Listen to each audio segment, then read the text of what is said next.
क्या बात कर रहे थे हम लोग? कैपेसिटर ना। कैपेसिटर एक ऐसा डिवाइस जिसके पास हम लोग इलेक्ट्रिक चार्ज और इलेक्ट्रिक पोटेंशियल एनर्जी को स्टोर करते हैं। ठीक है, कोई भी कंडक्टर अगर है तो उसमें भी हम लोग चार्ज को स्टोर कर सकते हैं। कैपेसिटर वगैरह जो डिवाइस होता है पंखा में लगा हुआ, उसमें भी हम लोग चार्ज को स्टोर कर सकते हैं। तो ये सारा डिवाइस हमारा कैपेसिटर कहलाएगा। कोई कंडक्टर वगैरह भी है, वो भी हमारा क्या है? कैपेसिटर है, क्योंकि उस पर भी हम लोग चार्ज को स्टोर कर सकते हैं और जरूरत पड़ने पे उससे हम लोग चार्ज ले भी सकते हैं। किसी कंडक्टर के ऊपर जो चार्ज दिया हुआ है उसको किसी दूसरे कंडक्टर से सटाएंगे तो चार्ज इसमें से ट्रांसफर भी हो जाएगा ना। तो ये सब चीज हम लोग बात किए थे। क्या क्या? कैपेसिटर क्या हो गया? इट इज अ क्या? डिवाइस। एक ऐसा क्या है? डिवाइस है which can store electric charges as well as electric potential energy. ये एक प्रकार का ऐसा डिवाइस है जिसमें कि क्या?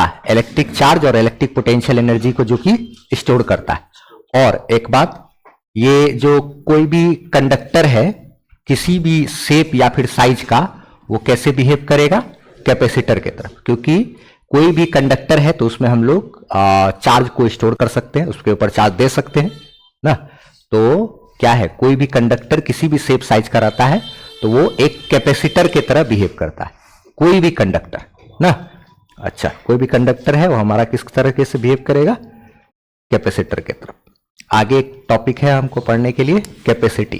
कैपेसिटी एकदम जनरल सा टर्म हो गया कि किसी भी कैपेसिटर में हम लोग का काम क्या है? कैपेसिटर का चार्ज को स्टोर करना। अच्छा, तो कोई भी कैपेसिटर में या कंडक्टर में हम लोग जितना मैक्सिमम चार्ज को स्टोर कर सकते हैं वही उस कैपेसिटर का क्या कहलाता है? कैपेसिटी कहलाता है। ठीक है, अलग अलग कैपेसिटर का कैपेसिटी अलग अलग होगा। अगर अलग अलग कंडक्टर है तो सबका अलग अलग। किसी भी कैपेसिटर पे हम लोग चाहे तो इनफाइनाइट चार्ज नहीं दे सकते, एक लिमिट तक ही चार्ज देते हैं। क्योंकि ऐसा अगर हम लोग अगर बहुत ज्यादा मात्रा में चार्ज देंगे तो क्या होगा कि जैसे अगर अब इसको थोड़ा बढ़िया से देखो, इसमें कुछ एक्स्ट्रा टॉपिक भी आएगा। अच्छा, जैसे अगर यही है, इसी के ऊपर एक कंडक्टर है, उसके ऊपर हम लोग चाहेंगे तो अगर चार्ज देना तो एक लिमिट तक ही चार्ज दे सकते हैं। एक लिमिट से ज्यादा चार्ज देना पॉसिबल नहीं है ना। क्योंकि अगर चार्ज देंगे तो चार्ज देने से आसपास का जो वोल्टेज है वो बढ़ेगा और आसपास इलेक्ट्रिक फील्ड जो होगा वो बढ़ता जाएगा ना। जैसे हम लोग चार्ज का मात्रा बढ़ाते जाएंगे तो आसपास इलेक्ट्रिक फील्ड बढ़ता जाएगा और इलेक्ट्रिक फील्ड जैसे जैसे बढ़ेगा, हाँ, तो जैसे आसपास का जो मीडियम है या अगर कोई कंडक्टर है, चार्ज दे रहे हैं उसके ऊपर, ठीक है, और आसपास में अगर मान लिया जाए एयर वगैरह है ना, और उसमें कोई गैस का मॉलिक्यूल वगैरह है, ऑक्सीजन वगैरह, बहुत सारा चीज होता है, तो जो भी डायपोल सब रहता है इसका, ठीक है, उस डायपोल सब पे क्या होता है, प्लस माइनस इस तरीके से जो डायपोल है मीडियम में ना, कंडक्टर के चारों तरफ जो मीडियम है, उस मीडियम में जो भी डायपोल होता है उसमें क्या होता है कि जैसे जैसे हम लोग चार्ज का अमाउंट बढ़ाएंगे तो यहाँ पर इलेक्ट्रिक फील्ड का अमाउंट बढ़ेगा और इलेक्ट्रिक फील्ड बढ़ने से ये जो मीडियम आसपास है उस मीडियम का जो डायपोल है ना, मीडियम में जो चार्ज रहता है वो डायपोल के रूप में चार्ज रहता है। ठीक है, जैसे डाइलेक्ट्रिक कोई मीडियम है ना, डाइलेक्ट्रिक मीडियम के बारे में हम लोग पढ़े हैं ना, डाइलेक्ट्रिक एंड पोलराइजेशन नाम का एक टॉपिक। डाइलेक्ट्रिक में वो डायपोल के रूप में चार्ज सब रहता है, प्लस माइनस का जोड़ा में। तो जैसे पॉजिटिव चार्ज पर इलेक्ट्रिक फील्ड के दिशा में और नेगेटिव चार्ज पर इलेक्ट्रिक फील्ड के उल्टा दिशा में फोर्स लगता है। इलेक्ट्रिक फील्ड में अगर कोई डायपोल रखा हुआ तो पॉजिटिव चार्ज पर इलेक्ट्रिक फील्ड के डायरेक्शन में और नेगेटिव चार्ज पर इलेक्ट्रिक फील्ड के उल्टा डायरेक्शन में फोर्स लगेगा। हम लोग जैसे जैसे चार्ज का अमाउंट बढ़ाएंगे तो वैसे ही इलेक्ट्रिक फील्ड का ताकत उतना बढ़ता जाएगा और एक समय ऐसा आएगा जब ये मैक्सिमम इलेक्ट्रिक फील्ड बन जाएगा जहां पर कि इसके ऊपर लगने वाला फोर्स भी बहुत ज्यादा अमाउंट में होगा। अगर हम उससे ज्यादा अमाउंट में चार्ज देंगे तो इलेक्ट्रिक फील्ड बढ़ेगा और इलेक्ट्रिक फील्ड बढ़ने से क्या होगा, ये प्लस माइनस टूट जाएगा और ये प्लस माइनस टूटने का मतलब हो गया कि इसका ब्रेकडाउन हो जाना ना, डाइलेक्ट्रिक का क्या हो जाना, ब्रेकडाउन हो जाना। ठीक है, तो वह अधिकतम इलेक्ट्रिक फील्ड जहां तक कि ये कोई भी डायपोल जो है इलेक्ट्रिक फील्ड को क्या कर सकता है, बर्दाश्त कर सकता है बिना टूटे हुए, वह maximum amount of electric field जहां तक कि कोई भी डायपोल बर्दाश्त कर सकता है बिना प्लस माइनस अलग हुए, वो maximum amount of electric field उस मीडियम का डाइलेक्ट्रिक स्ट्रेंथ कहलाता है। उस डाइलेक्ट्रिक का ताकत का अंदाजा हमको उसी से चलेगा।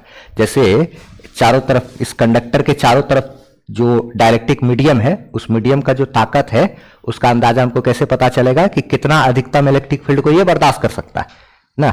जैसे मान लिया जाए अगर हम लोग इस पे चार्ज देते जा रहे हैं तो इलेक्ट्रिक फील्ड बढ़ता जा रहा है। ठीक है, इलेक्ट्रिक फील्ड बढ़ते बढ़ते क्या होगा, हाँ, तो वही बात हम लोग कर रहे थे कि वो मैक्सिमम इलेक्ट्रिक फील्ड जहां तक कोई भी डाइलेक्ट्रिक उसको बियर कर सकता है, संभाल सकता है, वो अधिकतम इलेक्ट्रिक फील्ड इस मीडियम का क्या कहलाता है, डाइलेक्ट्रिक स्ट्रेंथ।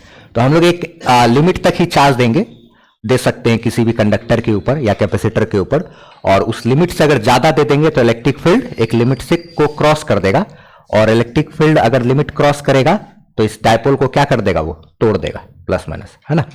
और फिर उसके बाद जैसे अगर हम लोग एक्स्ट्रा चार्ज देंगे, तो जैसे मान लीजिए +1 हल्का सा भी अगर देंगे चार्ज, ठीक है, तो यहां से भी एक प्लस को, यहां माइनस को इसको तोड़ेगा, तो ये माइनस इसमें आके इसको, इस एक्स्ट्रा प्लस को क्या कर देगा, न्यूट्रल कर देगा, और ये एक्स्ट्रा प्लस उधर फेंका गया ना। जैसे कि अगर +2 दिए, एक लिमिट तक जहां तक चार्ज इसका होना था, जहां तक मैक्सिमम इलेक्ट्रिक फील्ड था वहां तक हो गया चार्ज, उसके बाद अगर मान लिया जाए इस पे हम 2 को प्लस चार्ज दे दिए, 2 प्लस दिए, तो क्या करेगा, 2 को डायपोल को तोड़ देगा, 2 डायपोल को तोड़ करके क्या करेगा 2 को माइनस इसमें से ले लिया, 2 प्लस और 2 माइनस, फिर वो खत्म हो गया एक्स्ट्रा, और ये 2 प्लस जो है ये हवा में चला गया इस तरीके। तो ऐसा हम लोग कहेंगे क्या कि ये जो हम लोग एक्स्ट्रा चार्ज दे रहे हैं वो सब क्या हो रहा है, एनवायरमेंट में लीक कर रहा है ना। तो अगर मान लीजिए ये जो चारों तरफ का जो मीडियम है, इस मीडियम के बारे में हम लोग ऐसा कह सकते हैं कि अगर ये जैसे इस पे चार्ज दिए, मान लिया जाए 50 कूलम तक चार्ज दे दिए, ठीक है, तो उसके कारण जो इलेक्ट्रिक फील्ड आया वो अपने आप में मैक्सिमम इलेक्ट्रिक फील्ड है, उससे जरा सा भी चार्ज बढ़ाएंगे तो इलेक्ट्रिक फील्ड बढ़ेगा और डाइलेक्ट्रिक ब्रेकडाउन होने लगेगा यहाँ पे, यानी कि डाइलेक्ट्रिक टूटने लगेगा।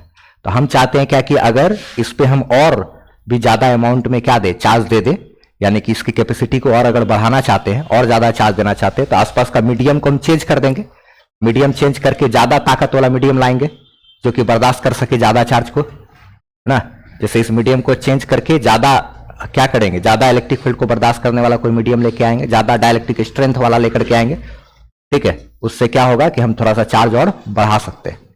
तो आसपास के मीडियम पर निर्भर करता है कि इस कंडक्टर के पास, कंडक्टर का कैपेसिटी कितना होगा, मीडियम पर भी डिपेंड करता है, इसका साइज वाइज पे तो डिपेंड करता ही है, लेकिन साथ साथ इसके मीडियम पर भी डिपेंड करता है। मीडियम हम लोग चेंज कर देंगे तो हम लोग कैपेसिटी को चाहे तो बढ़ा सकते हैं, कंट्रोल कर सकते हैं ना।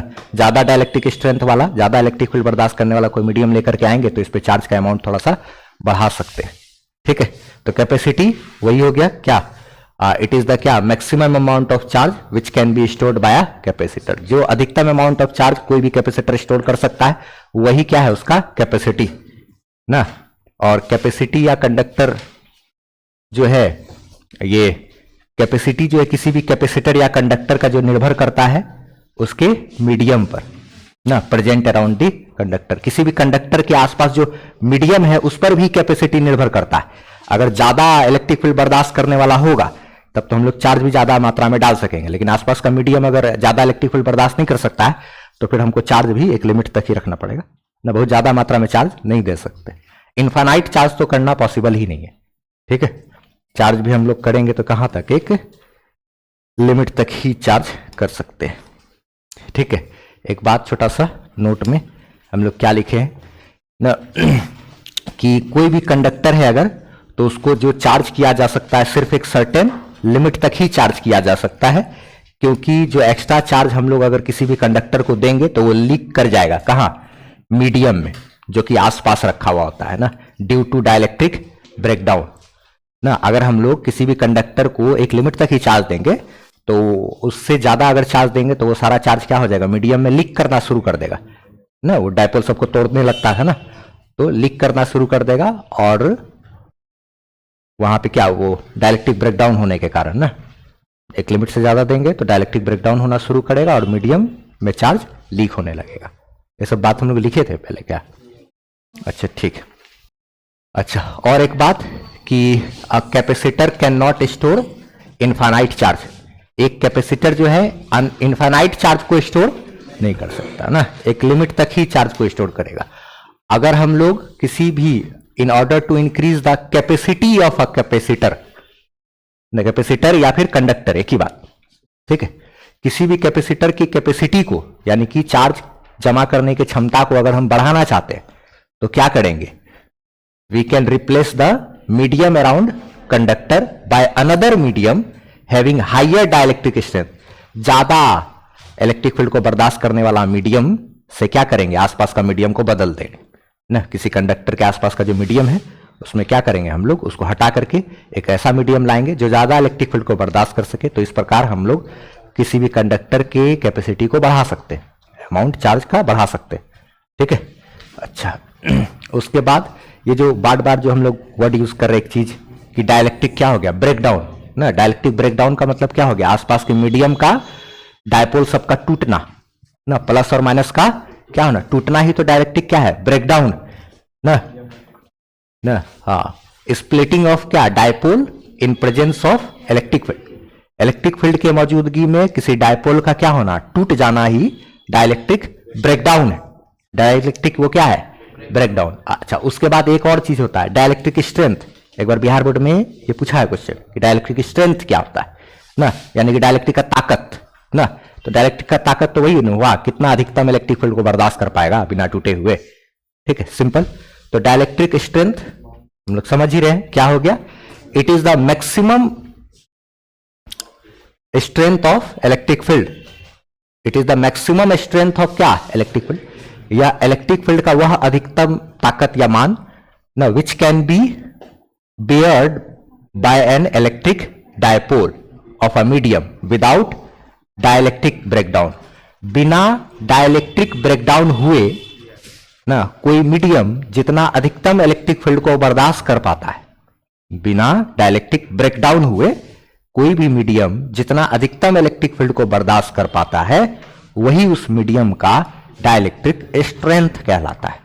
वही उस मीडियम का क्या है, डाइलेक्ट्रिक स्ट्रेंथ। बिहार बोर्ड में क्वेश्चन पूछा था, व्हाट इज रिलेटिव परमिटिविटी ना एंड डाइलेक्ट्रिक कांस्टेंट। ये डाइलेक्ट्रिक स्ट्रेंथ, रिलेटिव परमिटिविटी और डाइलेक्ट्रिक स्ट्रेंथ को बताना था। तो रिलेटिव परमिटिविटी तो अलग चीज था, force in air upon force in medium का रेशियो, और ये डाइलेक्ट्रिक स्ट्रेंथ हो गया मैक्सिमम इलेक्ट्रिक फील्ड को कोई भी जो बर्दाश्त कर सकता है ना, मीडियम बिना डाइलेक्ट्रिक ब्रेकडाउन हुए ना। It is the maximum strength of electric field which can be beared by and क्या, electric dipole of medium without dielectric breakdown. बिना डाइलेक्ट्रिक ब्रेकडाउन हुए कोई भी मीडियम जितना अधिकतम इलेक्ट्रिक फील्ड को बर्दाश्त कर पाएगा, वही कहलाएगा उसका क्या, डाइलेक्ट्रिक स्ट्रेंथ। ठीक है, अच्छा लिखना है एक लाइन से सारा चीज।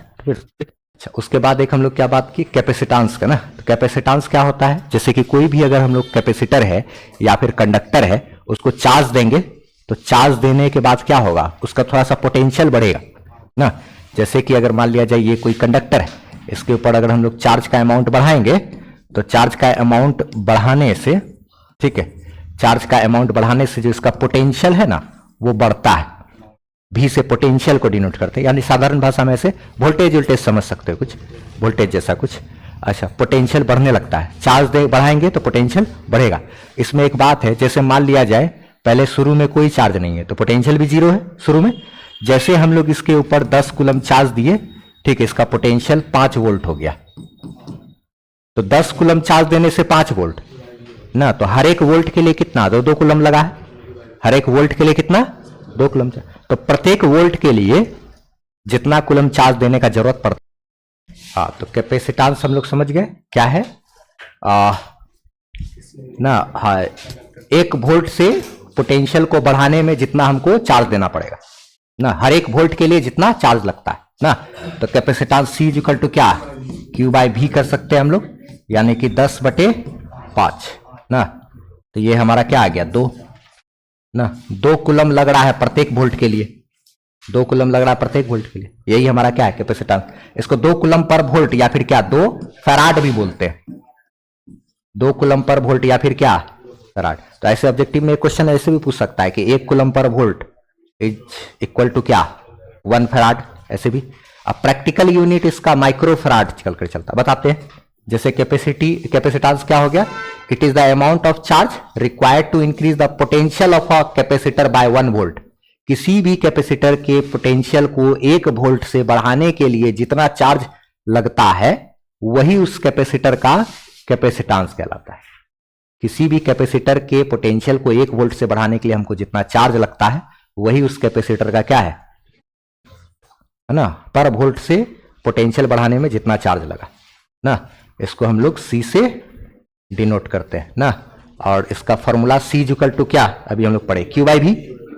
सी इक्वल टू क्या पढ़े, क्यू बाय भी इसमें सी क्या है, कैपेसिटेंस, क्यू टोटल चार्ज, अभी क्या है टोटल पोटेंशियल उसका ना, सी कैपेसिटेंस हो गया, क्यू टोटल चार्ज हो गया ना कैपेसिटर का, अभी हमारा क्या है potential, C equal to Q by V में।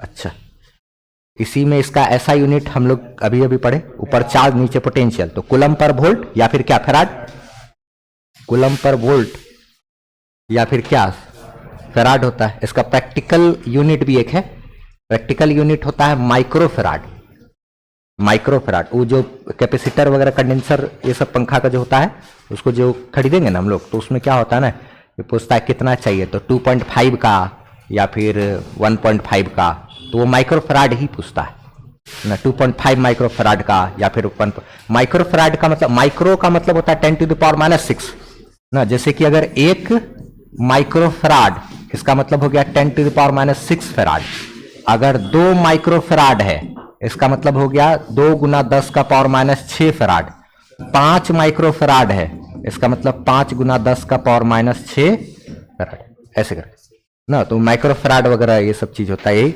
1 माइक्रोफैराड हमारा 10⁻⁻ क्या है -6 फैराड, तो 2 माइक्रोफैराड रहेगा तो 2 गुना उतना, ऐसे करके हम लोग कर सकते हैं। इसका डायमेंशन हम लोग निकालना चाहें, C equal to Q by V formula होता है ना, चार्ज का क्या हो जाता है AT, और पोटेंशियल का हम बोले थे याद कर लेने के लिए, वो बहुत जरूरी है, ml² T−3 A−, ये होता है इसका ना, ये पोटेंशियल का इसको याद करना, जैसे फोर्स का याद करना जरूरी रहता है ना ml/T−2, कि बहुत जगह फॉर्मूला में यूज हो रहा है, उसी तरीके से ये पोटेंशियल का भी बहुत जगह यूज होता है।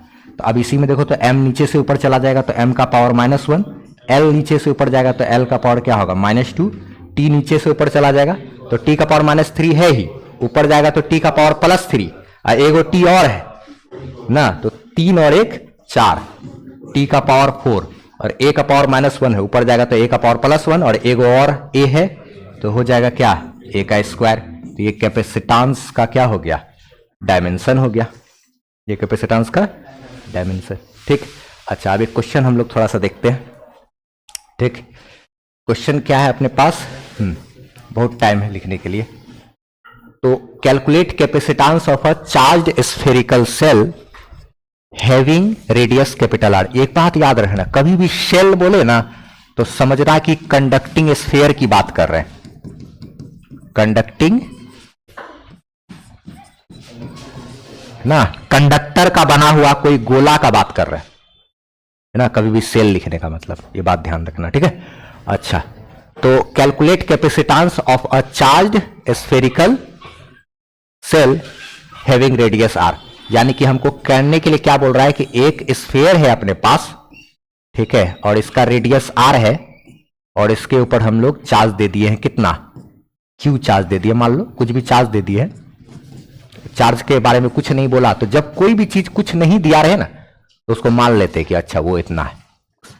कोई भी सवाल वाल में हर जगह ऐसा करेंगे, उससे बहुत सुविधा हो जाता है। अच्छा, तो जैसे Q चार्ज हम लोग दे दिए, किसी भी लोहा का गोला है उसके ऊपर R रेडियस है उसका, तो अब हमको इसका क्या पता करना है, कैपेसिटेंस पता करना है। तो कैपेसिटेंस पता करना है तो बहुत आसान है, इसका कुछ न कुछ पोटेंशियल भी तो हो गया होगा ना, कितना पोटेंशियल होता है कंडक्टर के सरफेस पे अंदर हर जगह, इसका पोटेंशियल जो होगा वो तो KQ/R होगा। हम लोग जानते हैं Q चार्ज देने से किसी भी कंडक्टर यानी गोला का जो पोटेंशियल है वो हो जाता है KQ/R। ये हम लोग चैप्टर 2 में ही पढ़े ना, इलेक्ट्रोस्टैटिक पोटेंशियल वाला जो हिस्सा था उसी में हम लोग पढ़े थे।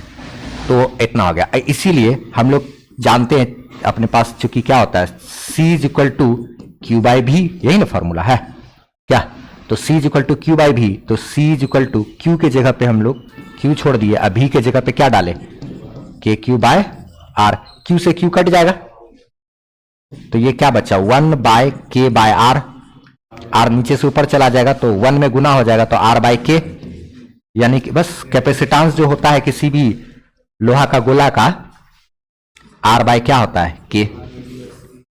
R/K को थोड़ा सा अच्छे से अगर हम लोग लिखे और तरीके से तो देखो तो capacitance is equal to radius भागा K, मने क्या होता है 1/4πε0 ना, कूलम्ब्स लॉ में हम लोग पढ़े, इसका वैल्यू 9 × 10⁹ 1/4πε0, और ये नीचे से जब ऊपर जाएगा तो capacitance is equal to 4 pi epsilon naught R, यानी कि जो अपना कैपेसिटेंस आया, वो कैपेसिटेंस जो आया कोई भी गोला का कितना, 4 पाई एप्सिलॉन नॉट आर।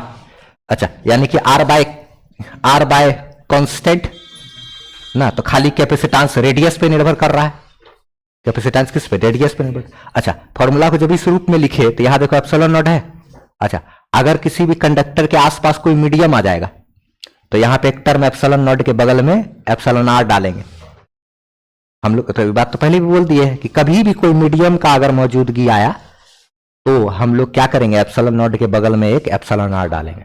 अगर कोई कंडक्टर हवा में रखा हुआ है तब उसका जो कैपेसिटेंस होगा इतने, लेकिन अगर कंडक्टर को पानी में डुबा दिए तो फिर क्या होगा, उसके आसपास वाटर आ गया, तो फिर यहां पे एप्सिलॉन नॉट के बगल में एप्सिलॉन आर डालेंगे, और वाटर का एप्सिलॉन आर 80 होता है, तो यार 4 पाई एप्सिलॉन नॉट 80 आर, ऐसे करके हो जाएगा ना। तो अगर मीडियम रहेगा तो यहाँ पे एप्सिलॉन आर एक टर्म आ जाएगा, गुना हो जाएगा। तो यहाँ पे हमको एक बात समझ में आया कि कैपेसिटेंस क्या क्या चीज पे डिपेंड कर रहा है। कैपेसिटेंस डिपेंड्स ऑन क्या चीज, एक नंबर में हाँ मीडियम अराउंड शेल, सेल के आसपास जो मीडियम होगा वो, और दूसरा साइज पे, size due to radius, radius की वजह से समझ में आया कि साइज पे डिपेंड करता है, गोला का साइज पे ना। स्फीयर जितना बड़ा होगा रेडियस उतना जितना ज्यादा होगा कैपेसिटेंस उतना ज्यादा होगा, रेडियस अगर छोटा होगा तो कैपेसिटेंस कम होगा। तो ये बात, ये सब भी चीज समझ में आया। अब यही चीज मान लीजिए एग्जाम में निकालने के लिए भी दिया जा सकता है, कोई ये है नहीं, ठीक है। इसी पे आधारित एक और हम क्वेश्चन दिखाते हैं। जैसे कि अगर मान लीजिए एक क्वेश्चन है अपने पास, ठीक है, क्या चीज बोला कि if there are two spheres A and B, ठीक है, having capacitance C A and C B, यानी कि दो गोला है अपने पास, ठीक है। क्वेश्चन क्या बोल रहा है उसको समझते हैं।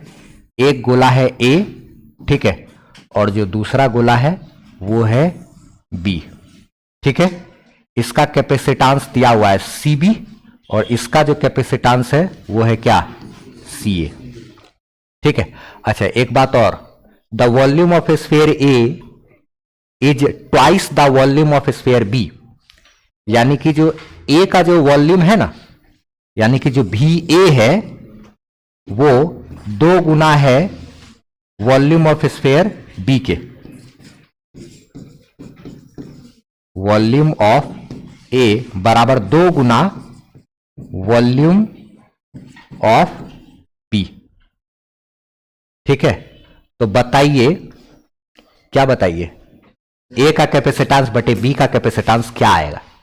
सवाल को फिर से समझते हैं। दो गोला है ए और बी, ठीक है, दोनों का कैपेसिटेंस का अनुपात हमको बताना है, ए का कैपेसिटेंस भागा बी का कैपेसिटेंस। बस दिया हुआ सवाल में यही है कि ए जो स्फीयर है ना उसका वॉल्यूम बी का दुगुना है। सवाल में सिर्फ दिया है इतने, ठीक है। तो हम लोग इसको अगर सॉल्व करें तो देखो तो जरा सा क्या क्या यहां पे काम कर सकते हैं। क्वेश्चन में जो दोनों का कैपेसिटेंस का अनुपात निकालना है ना, हमको तो यही ना चाहिए, सी ए बाय क्या चाहिए, सी बी। तो सी ए यानी गोला है ना, तो गोला का जो कैपेसिटेंस होता है वो तो 4 पाई एप्सिलॉन नॉट, ये और आर, तो आर मतलब तो किसका, ए का ना, रेडियस। अब भागा इसके लिए जो स्फीयर बी है उसके लिए कैपेसिटेंस क्या लिखेंगे, स्फीयर का कैपेसिटेंस तो 4 pi epsilon naught into radius होता है, तो 4 pi epsilon naught into radius की बात करें तो यहां पे आर बी बता दिए। आर ए क्या हो गया, ए का रेडियस ना, रेडियस ऑफ स्फीयर ए, ये क्या है, हाँ रेडियस ऑफ स्फीयर ए, और ये हो गया हमारा हाँ रेडियस ऑफ स्फीयर बी ना, उसी के रेशियो में होगा, और ये कट जाएगा, तो यानी कि सी ए बाय सी बी जो है वो तो रेडियस के ही रेशियो के बराबर आएगा। अच्छा, इसको इक्वेशन मान, यानी कि अगर हम रेडियस का रेशियो निकाल ले तो हम लोग को कैपेसिटेंस का रेशियो आ जाएगा। यही ना बात, कहना तो यही चाह रहा है ना। अच्छा ठीक है, तो अब देखो तो जरा सा हमारे पास एक चीज और है, एक सिचुएशन और है अपने पास कि ये दिया हुआ है ए का जो वॉल्यूम है ना वो बी के वॉल्यूम का 2 गुना है। क्योंकि एक बात और दिया हुआ है कि भी ए बराबर 2 गुना वॉल्यूम ऑफ बी। तो इसका जरा सा बेनिफिट उठाते हैं। ए का जो वॉल्यूम होगा उसका फॉर्मूला क्या होगा? कोई भी स्फीयर के वॉल्यूम का फॉर्मूला होता है 4/3 पाई आर क्यूब, यानी ए है ना इसी का ना क्यूब, 4/3 पाई आर क्यूब ए के लिए बराबर 2 गुना वॉल्यूम ऑफ बी, यानी कि 4/3 पाई आर बी का क्या क्यूब। अब यहीं से हमको R A by R B निकालना है। देखो तो 4/3 पाई कट गया दोनों तरफ से, तो यानी कि यहां पे क्या बचा, आर ए का क्यूब बराबर 2 गुना आर बी का क्यूब। अच्छा,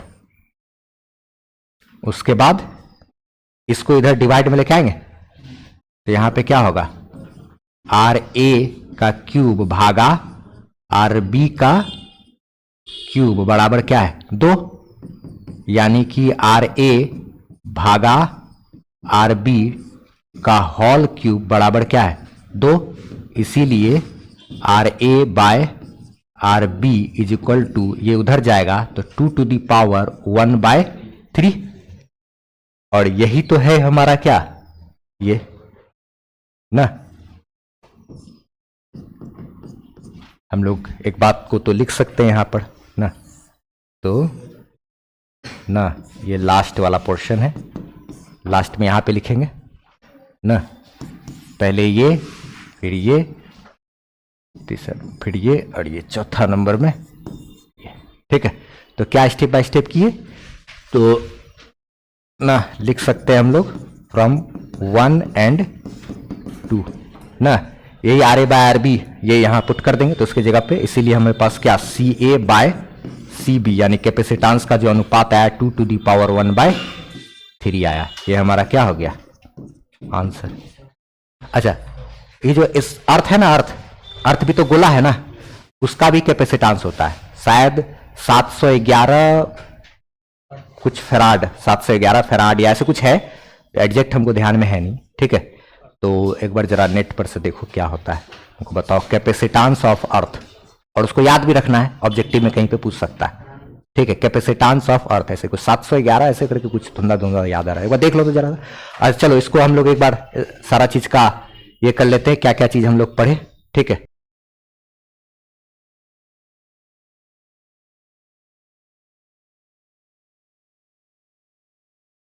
क्वेश्चन किए और एक ये किए ना, अर्थ का कैपेसिटेंस कितना होता है वो बताया जाए।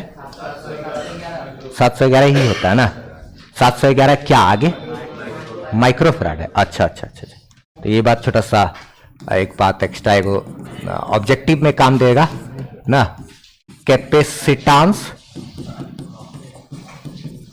Of earth. तुम लोग बोले हम वहीं से लिख दिए हैं, अब सही गलत क्या है तुम लोग कितना 711 माइक्रोफैराड।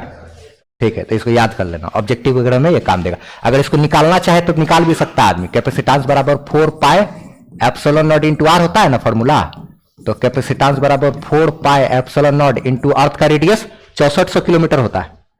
तो 6400 किलोमीटर, तो इसको मीटर में बदलेंगे तो 1000 से मल्टीप्लाई किए तो इतना, ये क्या है इन मीटर। अच्छा, ये 4 पाई एप्सिलॉन नॉट है ना, अब इसको सॉल्व अगर करेगा आदमी तो वहां से निकल सकता है, या फिर इसी चीज को तो ये आर बाय के भी तो था फॉर्मूला, आर बाय के।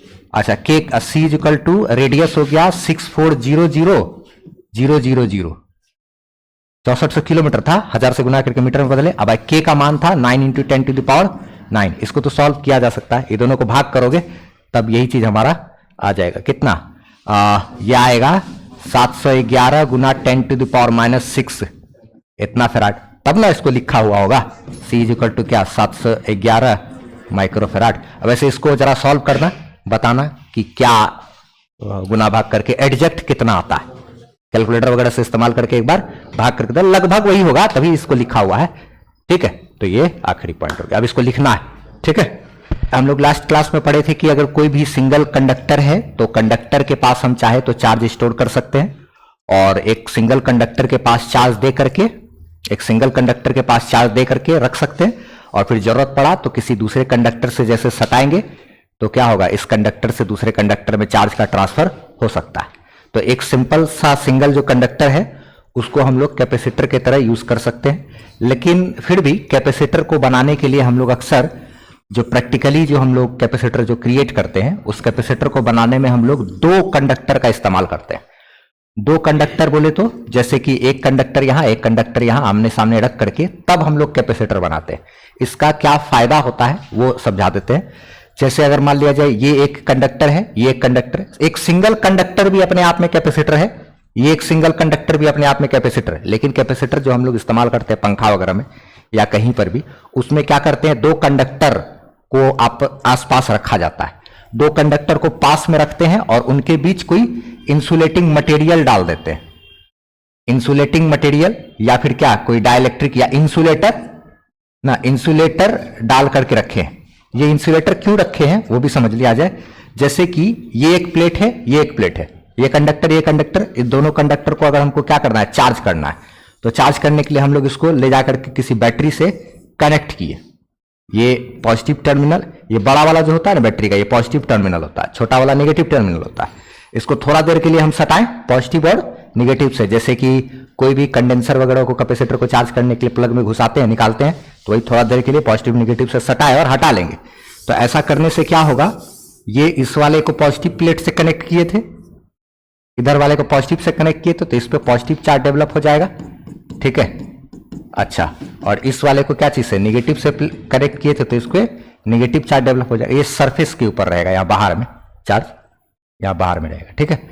अच्छा, तो हम लोग जैसे ही कनेक्ट करेंगे तो इस पे पॉजिटिव चार्ज, इस पे नेगेटिव चार्ज आ गया। अच्छा, अब बीच में क्या किया रहता है, एक कोई इंसुलेटर डाला रहता है ना, जैसे कि हाँ, जो पंखा का भी कंडेंसर होता है ना, कैपेसिटर होता है ना, उसमें भी लिक्विड वगैरह डाला रहता है। वो लिक्विड एक प्रकार का इंसुलेटर होता है, इंसुलेटिंग लिक्विड, या फिर एक डाइलेक्ट्रिक टाइप का लिक्विड होता है। बहुत सारा लिक्विड भी ऐसा है ना जिसमें करंट पास नहीं करता है, जैसे कि अगर फिल्टर वाला जो पानी है उसमें भी करंट पास नहीं करता है। फिल्टर्ड वाटर जो रहता है ना, यानी प्योर H2O वगैरह, उस सब में नहीं करता।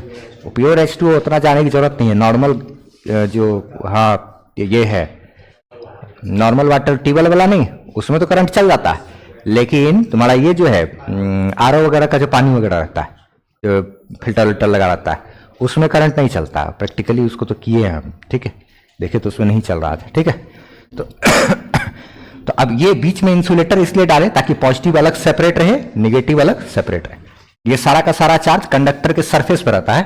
फोटो ऐसा बन गया, ये कहाँ रहता है, इसके सरफेस पे, ठीक है, इस तरीके से, ठीक। और इस नेगेटिव में भी ये नेगेटिव चार्ज कहाँ, इसके सरफेस। चार्ज हमेशा कंडक्टर के सरफेस पर रहता है, अंदर में नहीं रहता। अच्छा, अब यहां ऐसे कर दिए। अब इसका 2 प्लेट इस्तेमाल करने का फायदा क्या है वो हम बता रहे हैं। क्यों 2 प्लेट किए, 1 प्लेट क्यों नहीं किए। अच्छा, अब इसी में तार ऐसे कनेक्टेड है मान लिया जाए, ठीक है, जैसे कि यहां से एक तार कनेक्ट किए, यहां से कोई बल्ब में इसको जुड़े हुए हैं, ठीक है। अच्छा, यहां पे इसका ऐसे करके स्विच है। अच्छा, ठीक। अब जैसे ही हम लोग क्या करेंगे, इसको ऐसे दबाएंगे, ठीक है, तो ये तो एक तरफ इसका बैटरी लगा हुआ था जिससे कि वो चार्ज हो रहा था। अच्छा, दूसरी तरफ इसको यहाँ पे ये स्विच रखे हुए हैं अक्सर। अच्छा, स्विच जैसे रखे हुए हैं तो अगर हम इस स्विच को ऑन करेंगे तो तुरंत ये जो निगेटिव चार्ज यानी कि जो इलेक्ट्रॉन है, पॉजिटिव फ्लो करता नहीं है, हमेशा इलेक्ट्रॉन ही फ्लो करता है। तो ये निगेटिव चार्ज क्या होगा, इसमें से इसको जाके दोनों प्लेट को क्या कर देगा, न्यूट्रलाइज हो जाएगा। निगेटिव यहां से गया, इसको जाकर के क्या कर दिया, न्यूट्रलाइज कर दिया, इलेक्ट्रॉन यहां से यहां जाकर के। तो थोड़ा देर के लिए जो इलेक्ट्रॉन चला तो हल्का सा बल्ब जलेगा, थोड़ा देर के लिए रोशनी होगा, बस खत्म हो जाएगा फिर। अच्छा, ठीक। तो हम लोग इस्तेमाल कर दिए इस चीज का ना, क्या चीज में, करंट के रूप में, बल्ब वगैरह जलाने वलाने में इस्तेमाल हो गया, ठीक है। और एगो अगर कंडक्टर होता तो क्या करते फिर, तो एगो कंडक्टर पे पॉजिटिव चार्ज खाली रहता, फिर इस बल्ब को कैसे जलाते, उससे दिक्कत था ना। रास्ता चाहिए था ना चलने के लिए, फ्लो करने का एक रास्ता बनाना ना होगा तब ना। फ्लो का रास्ता कैसे बनता है, जैसे अगर पानी का अगर हम बर्तन लेंगे, मान लो हम एक बर्तन ले लिए, ठीक है, ये एक प्रकार का बर्तन ही है, ठीक है, इसमें हम लोग पानी जमा कर दिए। अब पानी जमा करके हम लोग कहीं लेके जा सकते हैं, कहीं ऐसे गिरा सकते हैं, बात ठीक है। लेकिन अगर मान लिया जाए हम चाहते हैं कि पानी क्या हो, फ्लो करे एक लाइन से, तो हमको दो बर्तन का जरूरत है। एक जिसमें पानी का लेवल खूब है और दूसरा क्या है जिसमें नहीं है पानी का लेवल या फिर कम है पानी का लेवल। अब पाइप से कनेक्ट करेंगे, ये पाइप हमारा कनेक्ट हो गया, तो पाइप से कनेक्ट करेंगे तो ना फ्लो करेगा। तो दो हमको बर्तन का जरूरत है ताकि हम आराम से क्या करें, फ्लो करा ले, हमारा काम हो। बीच में अगर हाथ धोते भी है पानी जा रहा है, एक हाई लेवल से लो लेवल में चल रहा है, अब बीच में हम क्या किए, हाथ भी धो लिए तो मेरा पानी जस का तस भी रह गया। यहाँ पे यही ना काम हुआ, इलेक्ट्रॉन यहां से फ्लो करके यहाँ आया, बीच में बल्ब भी जल गया क्या। तो यहाँ पे हम लोग, अब जैसे पुराने के समय में जो ये होता था ना कैमरा वगैरह, ठीक है, उसमें भी क्या होता था ना, कंडेंसर यानी कैपेसिटर लगा रहता था। अब बैटरी से क्या होता था कि उससे कनेक्टेड था थोड़ा देर के लिए, फिर जैसे एक फोटो खींचने के बाद क्या होता था, थोड़ा देर के लिए बैटरी से कैपेसिटर चार्ज हुआ।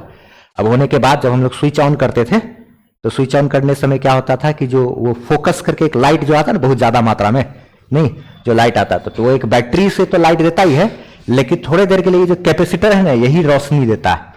टिपते थे ना तो वो कैपेसिटर से ही के वजह से वो जो हेलोजन टाइप का लाइट या जो भी लाइट कैमरा में लगा रहता था वो लाइट जलता था। पुराना समय में तो एक छतरी जैसा भी कुछ कुछ रहता था लाइट जलाने के लिए, लेकिन ये कैपेसिटर की वजह से ही चार्ज जलाया था, क्योंकि ये तुरंत फास्ट चार्ज देता है बहुत ज्यादा मात्रा। अच्छा, पंखा में कैपेसिटर काहे होता है, ठीक है, पंखा में कैपेसिटर सब होने का कारण ये होता है कि जैसे पंखा में हम लोग करंट जो देते हैं वो तो अल्टरनेटिंग करंट देते हैं, प्रत्यावर्ती धारा, एसी वाला करंट होता है। अच्छा, उस एसी करंट में तुम लोग एक बात जानते होगे कि जब जनरेटर जैसे स्टार्ट करते हैं, शादी ब्याह में देखते होगे जनरेटर स्टार्ट करते हैं तो बॉल जो जलता है तो on off on off on off फिर तेजी से जलने लगता है, ऐसा होता है ना। उसमें होता क्या है कि एक्चुअल में जो ऑन ऑफ शुरू में हो रहा है ना वही ऑन ऑफ थोड़ा तेजी से होने लगता है, तो हमारा आंख उसको पकड़ नहीं पाता है। लेकिन एक सेकंड में 50 बार ऑन और ऑफ होता है जो जनरेटर वगैरह ये सब चीज, या फिर ये भी बल्ब है ना, ये सब ये एक सेकंड में 50 बार ऑन और ऑफ हो रहा है, लेकिन आंख उसको देख नहीं पा रहा है। समझ बात, क्योंकि एक सेकंड में 10 बार अगर होगा, एक सेकंड का 10वां हिस्सा है तब पकड़ लेंगे, लेकिन 50वां हिस्सा है तो नहीं पकड़ पाता आंख हमारा, ठीक है।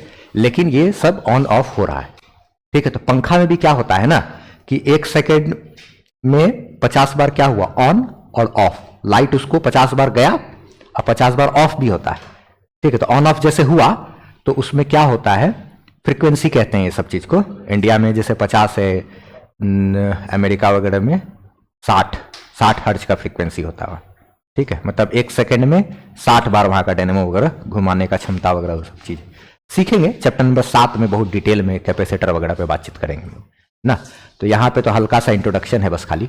तो जैसे पंखा में हुआ कि एक सेकंड में 50 बार ऑन और ऑफ, अगर कैपेसिटर हटा देंगे तब भी पंखा चलेगा लेकिन स्लो चलेगा, क्योंकि उसमें 50 बार ऑन और 50 बार ऑफ भी तो हो रहा है ना। लेकिन जब कैपेसिटर लगा रहता है तो क्या होता है कि 50 बार जब ऑन हुआ है ना तो पंखा चला, वो तो ठीक है, कैपेसिटर चार्ज भी हुआ 50 बार, और जब 50 बार वो ऑफ हो रहा था ना तब उस समय कैपेसिटर उसको क्या दे रहा, वही करंट दे रहा था, काम किया, समझे बात। तो इसीलिए कैपेसिटर लगाते हैं तो वो 50 बार जो ऑन के बाद जो 50 बार ऑफ होता है ना तो उसको ऑफ नहीं होने देता है, ठीक है। तो ये कैपेसिटर का काम है जिसके बारे में हमको ज्यादा डिटेल में चैप्टर नंबर 7 में पढ़ना है, ठीक है। अल्टरनेटिंग करंट, वहां पे हम लोग कैपेसिटर का काम करेंगे। तो हम लोग कैपेसिटर को बनाने के लिए क्या करेंगे, 2 कंडक्टर का इस्तेमाल करेंगे। एनसीईआरटी जब पढ़ोगे लाइन बाय लाइन सारा चीज तो सब कुछ समझ में आएगा, ठीक है। तो हम लोग 2 प्लेट का इस्तेमाल करेंगे, 2 कंडक्टर को रख करके तब कैपेसिटर बनाएंगे और उसका इस्तेमाल करेंगे। अगर एक ठो कंडक्टर है तो उस केस में ऐसा हम लोग सोचते हैं कि एक कंडक्टर अगर है तो दूसरा कंडक्टर इंफिनिटी पर है, मान लो ऐसे करके, यानी 2 कंडक्टर से मिलके बनता है कैपेसिटर। एक कंडक्टर यहां तो दूसरा मान लिया इंफिनिटी पे। अगर मान लिया जाए ऐसा हो कि एक ही कंडक्टर सिर्फ इस्तेमाल कर रहे हैं तो एक कंडक्टर यहां है, दूसरा इमेजिन करेंगे कि इंफिनिटी पर रखा हुआ।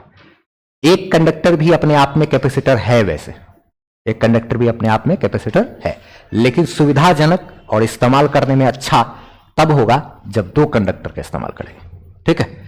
तो ये सब चीज का एक छोटा सा बस ऐसी जानकारी हम लोग को पढ़ना जो है वो क्या है, टाइप्स ऑफ कैपेसिटर। इसमें एक बात ध्यान रखना है टाइप्स ऑफ कैपेसिटर में कि सीबीएसई वाला जो है ना, उसमें पैरेलल प्लेट कैपेसिटर ही सिलेबस में दिया है, ठीक है। अच्छा, लेकिन जो बिहार बोर्ड वाला बच्चा लोग है उसमें क्या है ना, और जो पुराना एनसीईआरटी है, ठीक है, सीबीएसई के सिलेबस में तो सिर्फ पैरेलल प्लेट कैपेसिटर है, एनसीईआरटी में सिर्फ पैरेलल प्लेट कैपेसिटर दिखाई देगा नया वाला एनसीईआरटी में।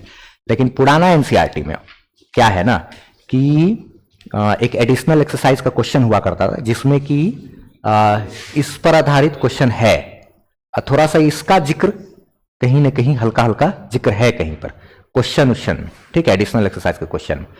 और नया एनसीईआरटी में तो खैर सबका जिक्र ही नहीं है, लेकिन फिर भी बिहार बोर्ड वाले को एक बार क्या है कि ये चीज पूछा हुआ है, इसका फॉर्मूला एक बार कैपेसिटेंस का फॉर्मूला पूछा था और एक बार तो डिराइव करने दे दिया था। और डिराइव करने का जो चीज था ना, ये पुराना एनसीईआरटी की किताब में एडिशनल एक्सरसाइज में हुआ करता था, तो उसमें क्या है कि पुराने एनसीईआरटी के ही हिसाब से हम लोग को थोड़ा बहुत चलना पड़ेगा। सीबीएसई वाला जो रहेगा वो तो सीबीएसई का अपना सिलेबस देख के खत्म हो गया कहानी उसका, लेकिन हम लोग को ये और ये दोनों का कैपेसिटेंस वगैरह देखना पड़ेगा, ठीक है।